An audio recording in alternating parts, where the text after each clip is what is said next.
Hard element. This was a strategy vision for groups include businesses. Okay, fine. Let's move ahead. Hard elements. They are easier to define or identify and management can directly influence them. तो ये बहुत ही easy होते हैं define करने में और इनकी identity और management can directly influence them. इनकी आइडेंटिटी बहुत ही ईजियर होती है और मैनेजमेंट इन्हें डायरेक्टली इन्फ्लुएंस कर सकता है. Fine. These are strategy statements, organization charts, reporting lines and formal processes and IT system. These are S1 strategy. Fine. Plans are allocation of firms and scarce resources to reach identified goals in time. तो जो plans बनाए जाते हैं वो firm को ध्यान में रखकर और उसमें क्या क्या स्कार्सिटीज़ हो सकती हैं, रिसोर्सेज को देखा जाता है.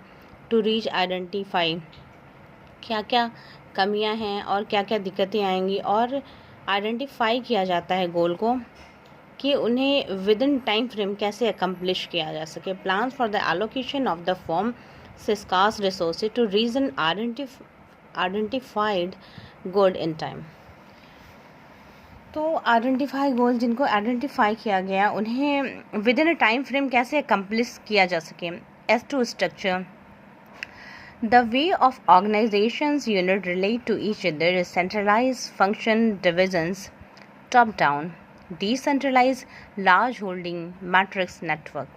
The way organization unit relate to each other, organization की यूनिट होती है वो एक दूसरे को रिलेट करती है क्योंकि कोई भी ऑर्गेनाइजेशन, कंपनी या कोई भी संस्था की कई यूनिट्स होती हैं. कोई कलेक्शन का काम करता है, कोई फॉर्मेशन का काम करता है, कहीं पर प्रोडक्ट्स बिल्ड किए जा रहे होते हैं, कहीं पर उसके अलग अलग पार्ट्स बनाए जा रहे होते हैं, कहीं पर उनका कलेक्शन होता है, कहीं पर उन्हें जोड़ा जाता है. तो सभी कुछ एक जगह अवेलेबल हो जाना ऐसा पॉसिबल नहीं है. तो उनकी डिफरेंट यूनिट्स होती हैं जो एक दूसरे से रिलेट करती हैं. सेंट्रलाइज्ड फंक्शन डिवीज़न, जैसे कार के प्रोडक्शन को ही ले लीजिए तो इनके अलग अलग पार्ट्स अलग अलग जगहों से आते हैं, अलग अलग कंट्रीज़ में भी बिल्ड किए जाते हैं. इनकी प्रोडक्शन की अलग अलग यूनिट्स होती हैं और फिर सारे पार्ट्स को कलेक्ट करके एक जगह असेंबल किया जाता है. तो हम कह सकते हैं कि the way of organization unit relate to each other, एक दूसरे से रिलेटेड होती हैं, एक दूसरे को रिलेट करती हैं. Centralize function divisions top to down, एक एक पार्ट को कहीं एक जगह असेंबल किया जाता है, उन्हें जॉइंट किया जाता है. Decentralize large holding matrix network, तो इस तरह का इनका एक बड़ा नेटवर्क होता है. S3 system. Procedures, processes, routine that characterizes how work is to be done.